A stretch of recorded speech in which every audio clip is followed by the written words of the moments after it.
What is going on, guys? Welcome back. Commentary for you. A lot of discussion this year has been made about Madden ratings. They actually did an E60 piece here where they show how the ratings board kind of takes place, the people involved, and I watched a little bit of it. It's actually very, I don't know, just strange to watch. It's basically people sharing their opinion, showing what player X did, and then explaining why his rating needs to now be this.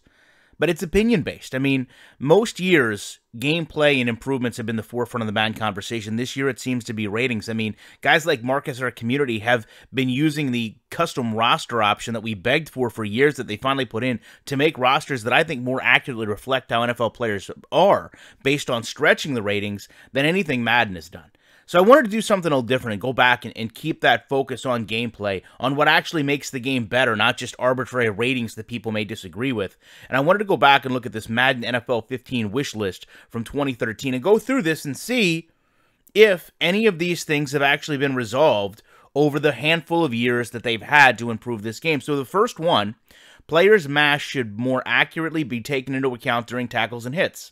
I'm going to say that's not been changed. And I'm going to say in Madden 20 that was not a selling point. True gang tackles, where more than one player grabs and tackles the ball carrier, should replace canned animations of players getting tackled. Well, I mean, to the art of what we saw with Ian Cummings' Pro Tack, I don't believe gang tackles are in the game, so I'm going to say that isn't there as well. Offensive linemen need to better identify, prioritize, and engage targets, particularly when they're out in space.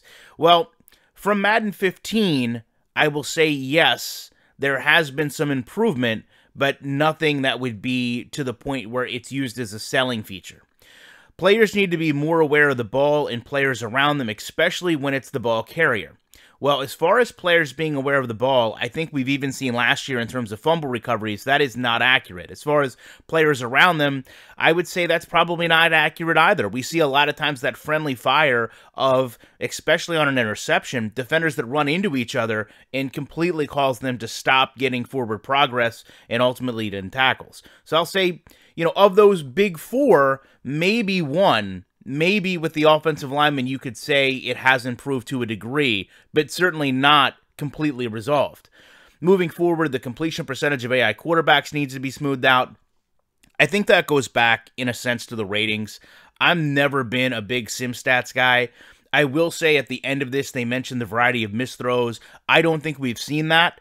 I don't think really in the past couple years, maybe some overthrows have been made, but I still see missed throws that are just inaccurate passes for no reason. You've got your feet set, you're in the pocket, all of a sudden it's just an inaccurate throw, and then the next play you could be scrambling out and throw a 60-yard dart for no particular reason. I think what we're seeing with X Factors and Superstar is maybe Pat Mahomes and other players that have those options are going to be even less likely to have those missed throws. So I don't think that's something that's going to be critically changed either. Wide receivers need to come back to the ball more to prevent their routes being cut off by defensive backs. Perhaps in some cases, in curls, I think this is traditionally not something that's been fixed. The cornerback-receiver interaction needs a greater degree of outcomes. I'm on the slope with this because I can't remember if the wide receiver defensive back tandem animations came out after this or not. I'll give it to Madden. They have worked to get that better, but in getting it better, all they did was create those kind of canned animations that play out like other aspects of the game, which in fairness are mentioned in this article that they don't like. So I don't know how you could go from back to the gang tackles and talking about canned animations and then being satisfied when you learn that the improvement of the cornerbacks and receivers are canned animations.